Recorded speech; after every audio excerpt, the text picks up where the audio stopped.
वैष्णवी पवार, काही मला ओळखतात तिकडच्या, माझ्या हॉस्टेलच्या मुली आहेत त्या. मी हॉस्टेलला शिकली आहे आणि मी महल्ले अकॅडमीची स्टुडंट.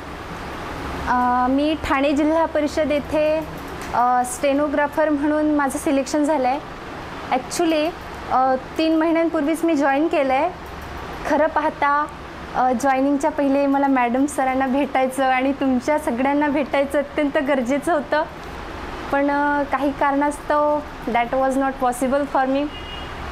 सो म्हणजे 15 मार्चला माझी ऑर्डर आली आणि लगेच मी 18 मार्चला जॉईन झाले. तर तेवढा टाईम नाही मिळाला आणि सपोज मी मध्ये विचार केला की जाऊ एकदा येऊ भेटून, पण सुट्ट्याच नाही आहेत मॅडम. फक्त मला 7 सुट्ट्या आहेत या वर्षाच्या. ओके, जस्ट लाईक माझं आता सध्या प्रोबेशन पिरियड सुरू आहे, तर मला 7च सुट्ट्या आहेत एकूण. तर 2 माझ्या इलनेसमध्ये गेले आहेत, अशाच खर्च झाल्या आहेत त्या. आणि आत्ता मी 3 सुट्ट्या घेऊन आली आहे. ॲक्च्युली माझा पेपर होता, काल पेपर झाले, तर मी पेपरसाठी त्या सुट्ट्या घेतल्या आहेत. आता जस्ट 2 राहिल्या आहेत माझ्याकडे, त्या कशा तरी मला मॅनेज करून कुठेतरी खर्च करायचे आहेत. Okay, then you are interested, if you are जर तुम्ही इंटरेस्टेड असाल तर मी माझा प्रवास तुम्हाला सांगते. म्हणजे तुम्ही तुमचा मला रिस्पॉन्स द्या की हो की नाही. Okay, yes or no. Yeah, thank you for your positive response. तर मी पहिले माझ्यापासून स्टार्ट करते. ओके, आत्ता सपोज ही पोस्ट माझी क्लास 2ची पोस्ट आहे, नॉन गॅजेटेड. तर यासाठी मी इथपर्यंत आली ते सांगते. मी कसा अभ्यास केला, किती अभ्यास केला, कोणते बुक्स रेफर केले, कोणाचं गायडन्स मला मिळालं.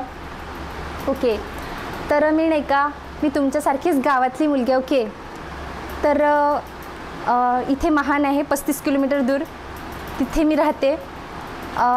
मी माझं नाही का 1ली ते 4थी मी जिल्हा परिषदेच्या शाळेत शिकली आमच्याच गावात. नंतर 5वीतसुद्धा आमच्याच गावात शिकली.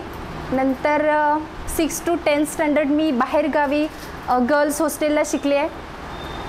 तर खरं म्हणजे तिथून मला अभ्यासाची आवड लागली, तिथून मला अभ्यासाची सवय लागली.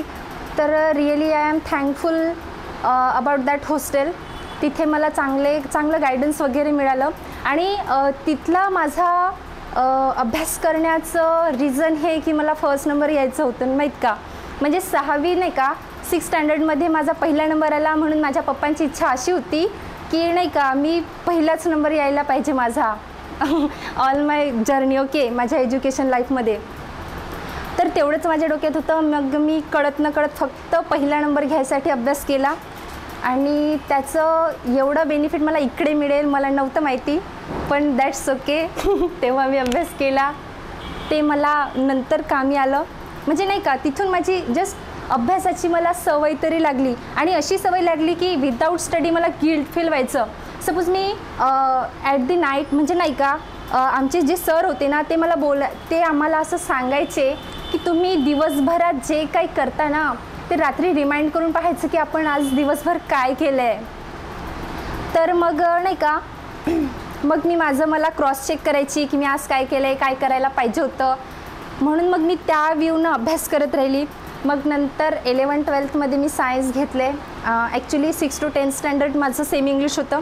नंतर 11th आणि 12th स्टँडर्डमध्ये मी सायन्स फॅकल्टी चूज केली. तिथे खूप जास्त अभ्यास केला. तिकडे इतका अभ्यास केला ना की तिथे मी वेळेची इतकी पक्की होती की माझा जेवणाचे फक्त मी 8च मिनिट द्यायची. Okay, nothing else. म्हणजे नाही का मी टाईमची खूप बांधलेली होती, मी टाईम वेस्ट नाही करायची. आणि मग नंतर ग्रॅज्युएशन, ते 3 वर्ष माझ्यासाठी खूप इम्पॉर्टंट होते. सपोज त्या 3 वर्षात मी मे बी खूप जास्त चांगलं डिसिजन घेतलं आहे. खूप विचार करून मी आर्ट्स फॅकल्टी घेतली. आर्ट्स फॅकल्टी यासाठी घेतली होती, मी सध्या स्टेनोग्राफर आहे. ओके, तर स्टेनोग्राफरसाठी जे इसेन्शियल सर्टिफिकेट्स लागतात, जे त्याचं रिक्वायरमेंट असतात, इट मीन्स त्याला जे रिक्वायर असतं त्या पोस्टसाठी, तर ते मी केलं आहे. म्हणजे ॲट दी सेम टाईम म्हणजे मी ग्रॅज्युएशन केलं आहे. माझी स्टेनोग्राफी मी 2 लँग्वेजेसमधून केली, इंग्लिश आणि मराठी. त्याला कम्प्युटर कोर्सेस टायपिंग लागतं, तर त्या पण मी तेव्हाच करून घेतल्या आहेत. आणि कॉम्पिटेटिव्ह क्लासेसची प्रिपरेशनसुद्धा मी तेव्हाच केली आहे. माझं प्री प्लॅन होतं की ग्रॅज्युएशन झाल्या झाल्या मी सेल्फ डिपेंडंट व्हायला पाहिजे. तसं तर माझं म्हणजे नाही का मला IAS व्हायचं होतं, पण माझ्या घरून मला माहिती आहे मी गावातली मुलगी, मग मला असं वाटलं हे शिकवतील नाही शिकवतील, म्हणून असं वाटलं थोडं पहिले सेल्फ डिपेंडंट बनू, नंतर आपलं ध्येय निश्चित करू. म्हणून मग मी ॲट दी सेम टाईम मी 4 गोष्टी मॅनेज केल्या. माझं ग्रॅज्युएशन, टायपिंगचे व्हेरियस कोर्सेस, शॉर्ट हँड आणि कॉम्पिटेटिव्हची पूर्ण प्रिपरेशन, आणि करायचं म्हणून करायचं नाही, मी पूर्ण फुल डेडिकेशनमधून केलं आहे. मी हॉस्टेलला राहायची, त्या माझ्या हॉस्टेलच्या फ्रेंड्स आहेत कलिग्स आहेत माझ्या. तर नाही का मी हॉस्टेलमध्ये टाईम वेस्ट नाही केला अजिबात कशातच, आणि त्याचं क्रेडिट माझ्या घरच्यांना जातं, कारण ते घरचे खूप स्ट्रिक्ट आहेत. त्यांना असं तसं नाही आवडत, मी काही गोष्टी केलेल्या त्यांना नाही आवडत, तर मी सुद्धा त्या गोष्टी अवॉइड करण्याचा प्रयत्न करते, आणि as a result of that मी इथे आहे. तर मी पूर्ण प्री प्लॅन होता माझं, फक्त माझ्या प्लॅनिंगमध्ये एक गेलं आहे. आफ्टर ग्रॅज्युएशन माझं 1 वर्ष खाली गेलं. खाली इट मीन्स मला असं वाटलं ग्रॅज्युएशन होईल आणि नंतर पटकनच आपण लागून जाऊ, असं माझं प्री प्लॅन होतं. पण दॅट्स ओके, कारण 22व्या वर्षी सपोज स्टेनोग्राफरची पोस्ट मिळवणं थोडं आहे, म्हणजे नाही का. आत्ता माझ्या ऑफिसला जे कलिग्स आहेत ना माझे, तर त्यांची मुलं माझ्यापेक्षा एजनी खूप मोठे आहेत माहीत. मी एकदम छोटी आहे. म्हणजे मला कधी कधी असा विचार येतो आहे की म्हणजे कधी कधी मला विचार करून बोलायचं असतं त्यांच्याशी, की त्यांचे एवढे एजेड लोक आहेत, आता रिटायरमेंट होणार आहे, म्हणून मी खूप तोलून मोलून बोलते त्यांच्याशी. सपोज आपल्यासारखं असलं तर आपण काहीही बोलून देऊ शकतो, अशी गोष्ट आहे. तर ते थोडं प्राऊडेबल आहे, पण नाही का म्हणजे मी कधी काय असं फील केलं नाही. आता जस्ट तुम्हाला इन्स्पायर करायचं म्हणून मी बोलते आहे. अदरवाईज मला IAS बनायचं म्हणजे बनायचं आहे, कोणत्याही नॉट IAS एनी, म्हणजे कोणतेही मला क्लास 1 पोस्ट चालेल. कारण माझ्या ऑफिसमध्ये नाही का जेव्हा क्लास 1 ऑफिसर्स येतात ना, इट मीन्स माझे CEO, त्यांच्यानंतरची माझी पोस्ट आहे, तर त्यांच्याशी मला माझा व्यवहार त्यांच्याशी असतो. आता मी माझं काम सांगते काय आहे. तर मी स्टेनोग्राफर आहे. स्टेनोग्राफी इज त्याला शॉर्ट हँडसुद्धा म्हणतात. Shorthand is art of sound writing. एकूण आवाज लिहिण्याची कला म्हणजे शॉर्ट हँड. तर if any meeting is held there, कोणती मीटिंग जर तिथे ऑर्गनाईज झाली आमच्या ऑफिसला, तरच मला प्रोसिडिंग घ्यायचं असतं. म्हणजे तिथे जे काही घडलं ना, ते सगळे पॉईंट्स मला नोट डाऊन करून घ्यायचे असतात, आणि आफ्टर दॅट CEOंची त्यावर सिग्नेचर करून घ्यायची असते, आणि तो रेकॉर्ड मला ठेवावा लागतो. आणि नंतर सपोज कोणती मीटिंग ऑर्गनाईज झाली अपकमिंग, तर मागच्या मीटिंगचा तो प्रिव्ह्यू घेतला जातो, की मागच्या वेळेला तुम्ही हे आश्वासन्स दिले आहेत आणि त्यावर तुम्ही काय इम्प्लिमेंट केलं आहे, तर मग तो प्रिव्ह्यू इकडे घेतला जातो. असं माझं वर्क आहे. No any workload there, so I can prepare my UPSC. सो मी ट्राय करते आहे. ॲक्च्युली ना मी 3 महिने झाले, 1 महिना मी असंच डोक्यात काहीच नव्हतं, एकदम ब्लँक, हां ठीक आहे लागलो आता ठीक आहे. पण मला नंतर रिअलाईज झालं, ॲक्च्युली मला इंग्लिश बोलायला खूप जास्त आवडतं.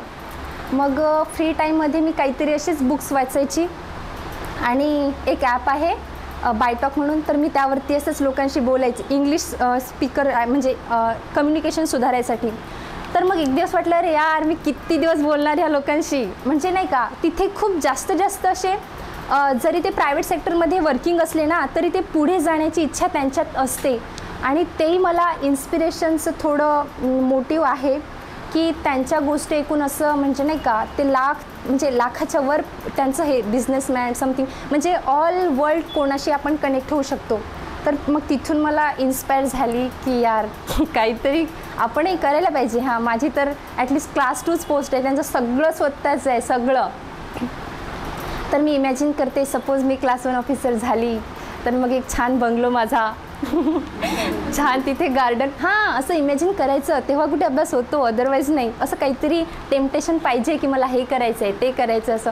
मग नाही का मी भटकली ना, की मला असं विचार येतो अरे यार काहीच सॅलरी नाही आहे माझी, क्लास 1ची जी प्रेस्टीज भेटेल ना मला, ती खूप युनिक राहील, आणि मला ते in any and how situation मला ते गेन करायचं आहे. तर आता मी सांगते मी अभ्यास कसा केला आहे. तर नाही का मी